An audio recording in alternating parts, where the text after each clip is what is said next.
भयंकर बिजली कटौती के खिलाफ दहका बीरण गांव, सांसद और विधायक के आवासों का घेराव कर सौंपा मांग पत्र। गौरतलब है कि 24 घंटे बिजली का दम भरने वाली सरकार की जगमग योजना की जमीनी हकीकत भिवानी के गांव बीरण में पूरी तरह तार-तार हो चुकी है। पिछले करीब 2 महीनों से भीषण और तपती गर्मी के बीच भयंकर बिजली संकट से जूझ रहे ग्रामीणों के सब्र का बांध आखिरकार सोमवार को टूट गया। बिजली विभाग की घोर लापरवाही और स्थानीय जनप्रतिनिधियों की बेरुखी से नाराज सैकड़ों ग्रामीणों ने सड़कों पर उतरकर जोरदार प्रदर्शन किया और भिवानी में सांसद धर्मवीर सिंह व क्षेत्रीय विधायक के आवासों का घेराव कर अपना कड़ा रोष दर्ज कराया। ग्रामीणों के इस आंदोलन का नेतृत्व गांव बीरण के सरपंच प्रतिनिधि जोगेंद्र सिंह फोगाट ने किया। प्रदर्शन के बाद आक्रोशित ग्रामीणों ने अपनी मांगों का एक चेतावनी पत्र सौंपा। आंदोलन की अगुवाई कर रहे सरपंच प्रतिनिधि जोगेंद्र सिंह फोगाट ने बिजली विभाग और राजनेताओं पर तीखा हमला बोलते हुए कहा कि पिछले करीबन 2 महीनों से हमारे गांव में बिजली की व्यवस्था पूरी तरह चरमराई हुई है। इस तपती और जानलेवा गर्मी में बिजली विभाग कभी ओवरलोड तो कभी कोई और बहाना बना रहा है। अधिकारी स्थायी समाधान करने की बजाय सिर्फ खोखले आश्वासन दे रहे हैं। बिजली न होने के कारण न केवल लोगों का जीना मुहाल हो चुका है, बल्कि पूरे गांव में पेयजल का भयंकर संकट गहराया हुआ है। हमारे बच्चों की पढ़ाई भी पूरी तरह बाधित हो चुकी है। उन्होंने कहा कि नेताओं द्वारा चुनाव के समय जगमग योजना के तहत 24 घंटे बिजली देने के जो लंबे चौड़े वायदे किए गए थे, वे आज पूरी तरह से खोखले साबित हो रहे हैं।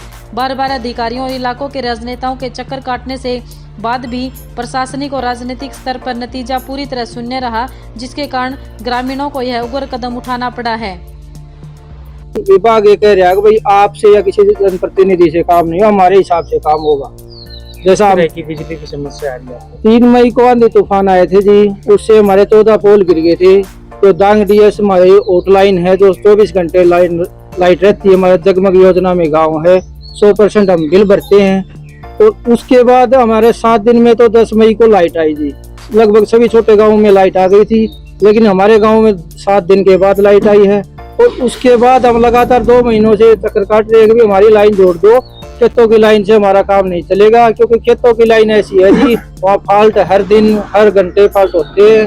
तो वहाँ जमींदार अपने पानी भी लगाएगा, तो कल वहाँ को फॉल्ट हो गया तो वो जाना भी मुश्किल हो जाएगा। बिजली विभाग को काम करना भी मुश्किल है। और हमारे 14 पोल क्यों नहीं उठा रहे, हम इसलिए इस मांग के लिए आए हैं। तो अभी क्या आश्वासन मिला सांसद साहब से? एमपी साहब से हमें बहुत ठोस आश्वासन मिला है जी। एससी साहब को हमारे सामने फोन किया जी कि इसको हमारे प्रायोरिटी बेस पे गांव को आप चालू करें। और 1 दिन 2 दिन के बाद हमारे अगर नहीं होता है तो एमपी साहब ने हमारे को फिर बुलाया कि आप यहाँ मेरे पास आके तो उसका जवाब दो कि भाई काम हुआ नहीं हुआ। ऐसे गाँव कितने लोग परेशान हैं, प्रभावित है बिजली की समस्या? बीरण गाँव 1400 घर है जी बीरण गाँव में। तो वहाँ 6500 का लगभग पॉपुलेशन है। वो सारे ही परेशान है। जो छोटे छोटे पास के गांव हैं वो लाइट ले रहे हैं, और इतना बड़ा गांव होने के बाद भी और बीरण को अनदेखी कर रहे हैं। ये सरासर अधिकारियों की जानबूझ की उसकी कारण हो रहा है। अगर समय समाधान नहीं तो आगामी रूपरेखा क्या रहने वाली है? अगर हम आपका नाम क्या था? जोगेंद्र। आपका नाम क्या कहेंगे, क्या समस्या यही जो बिजली के साथ साथ पानी की भी समस्या फिर हो जाती है जिस तरीके से। क्योंकि अगर पूरा दिन बिजली नहीं होगी तो पानी की सप्लाई कैसे चलेगी। और अगर 1 महीने से जब बिजली की समस्या से इस तरीके से हम पहले से कुछ तो हमारी दिक्कतें पहले से भी होती हैं। कोई ज़्यादा बड़ी समस्या है नहीं, लापरवाही का ये कारण है कि वे एक 10-12 पोल तो है जो जहाँ से पहले हमारी लाइन चल रही थी उसके अंदर जो भी पोल गिर गए उसको इतने दिन से क्यों नहीं उठा पा रहे। बिजली महकमा क्या कह रहा है, किस प्रकार का सुनिश्चित? बस उनका जो कहना है कि भाई ये जो पूरे ही हरियाणा के अंदर जिस तरीके से तूफान आया तो इसके अंदर जहाँ क्षतिपूर्ति होती है तो वो कम से कम हम ये निकालते हैं अपने पोल वगैरह, तो उनके अंदर लाने में या फिर लेबर में उसमें समस्या है। लेकिन उसके अंदर एक चीज़ है, तो शाम के अंदर SDO 1 और 2 बैठता है। जिस SDO के नीचे हम आते हैं वो हमारी समस्या तो इतने दिन से पेंडिंग है, और जो दूसरे गांव के जो जिसके अंदर दूसरा SDO है उसने अपनी 3 दिन के अंदर तो बहाली कर दी, आज भी उन गाँव में सुचारू रूप से चल रही। तो हमारा गाँव जिस SDO के अंदर आ रहा है उसके पास ही क्यों नहीं ये सामान वगैरह मिलना या लेबर वगैरह मिलने, उन्हीं को समस्या क्यों इस प्रकार की। भाई समस्या तो हो सकती है, लेकिन एक ही तोशाम ब्लॉक के अंदर 2 SDO बैठे हैं, दूसरा अपना काम बहुत सुचारू रूप से कर रहा है और हमारे जिस गांव के अंदर आ रहा है वो उसके अंदर ये दिक्कत आई हुई है। आगामी फैसला चाहिए। आगामी फैसला तकरीबन तो हमें लगा है, जिस तरीके से आज MP साहब ने कहा है कि भाई इसको प्रायोरिटी पे लेके कोई ज़्यादा बड़ी समस्या है नहीं, और उन्होंने कहा है कि ठीक है जी मैं इसको आश्वासन करा दूंगा, अगर ना भी होता है तो फिर हम अपने जनप्रतिनिधियों के साथ मिलके और कोई भी जो हो गया वो आगे क्या गाँव क्या नाम है? मेरा नाम देवेंद्र है जी। हमारा गांव के अंदर आधा गांव का तो मुआवजा आ गया जी। एक घर छोड़ के एक घर में तो मुआवजा है, एक का कोने जी, जिसमें इतने ऐसे आदमी भी हैं जो गरीब आदमी भी हैं जिसके 1 किला 2-2 किले हैं। पानी तो सभी में खरीफ फसल सारी फसल खराब हो गई थी जी की बार। कम से कम सरकार ने ये कदम तो उठाना चाहिए कि भाई गांव में या तो कोई पटवारी भेजो या कुछ भी भाई अधिकारी भेजो कि पूछना चाहिए भाई गांव में किसका दौर मुआवजा पूछा है, किस दौर मुआवजा को नहीं पूछा। आधा गाँव का मुआवजा आ रहा, आधा गाँव का मुआवजा को नहीं आ रहा, तो परेशानी तो बढ़ है जी। एक किसान आदमी ना अपना पता, सारी देश की रीढ़ की हड्डी किसान है जी, ये सोचने की बात है। लेकिन प्रशासन इसके ऊपर भी कोई भी कार्रवाई नहीं उठा रहे जी, किसी भी प्रकार की जी।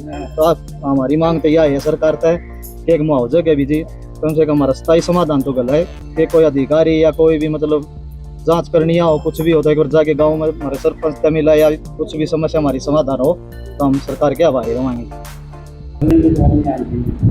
वहाँ बिजली की समस्या के लिए इस बार बड़ी भयंकर तूफान आया, जहाँ अपने भिवानी सर्कल में 2000 खंभे टूटे। बड़ी जो लाइन है ना, वह भी बड़ी ग्रिड के भी पहली दफा हमने देखे खंभे गिर के। और ऐसे हालात में सारा शासन प्रशासन लगा हुआ है कि किसी प्रकार से बिजली दो। मजबूरी में उन्होंने कहीं ना कहीं खेतों की लाइन से सागौन वाली जोड़ दी, जिससे केवल 8 घंटे बिजली है तो गाँव में नहीं मिल पाती। इसलिए एक समस्या थी, उसको दोबारा से जिंदा करने के लिए 14 खंभे नए लगाने पड़ेंगे। कोशिश है कि जल्दी लग जाएं, क्योंकि बिजली एक ऐसा है कि जब सप्लाई का पानी चलता है तो उसमें बिजली की जरूरत होती है, तो पानी की भी दिक्कत हो जाती है। समाधान निकल जाएगा जल्दी। ऐसा है, सही है। अचानक हरियाणा में पहली दफा 14,500 मेगावाट की डिमांड आ गई, जबकि वह थोड़े दिन पहले किसी भी वर्ष में इन दिनों में 11,500 से ज़्यादा डिमांड नहीं थी। अचानक 2,500 मेगावाट की डिमांड बढ़ना। ट्रांसफार्मर तो वही है, सबस्टेशन वही है, उनको अपग्रेड भी कर दिया। अचानक जब इतनी ज़्यादा डिमांड बढ़ जाती है तो स्वाभाविक है फ्लक्चुएशन आएगी, फिर कहीं बिजली जाएगी, कहीं ओवरलोड हो जाता है।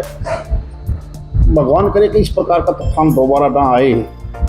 और अब तो मौसम बारिश का आने वाला है, कोशिश ही होगी और मैं भी कोशिश करूंगा कि नेक्स्ट वीक सभी बिजली के अधिकारियों की एक दिन मीटिंग लेके इसको रिवाइव करूँगा।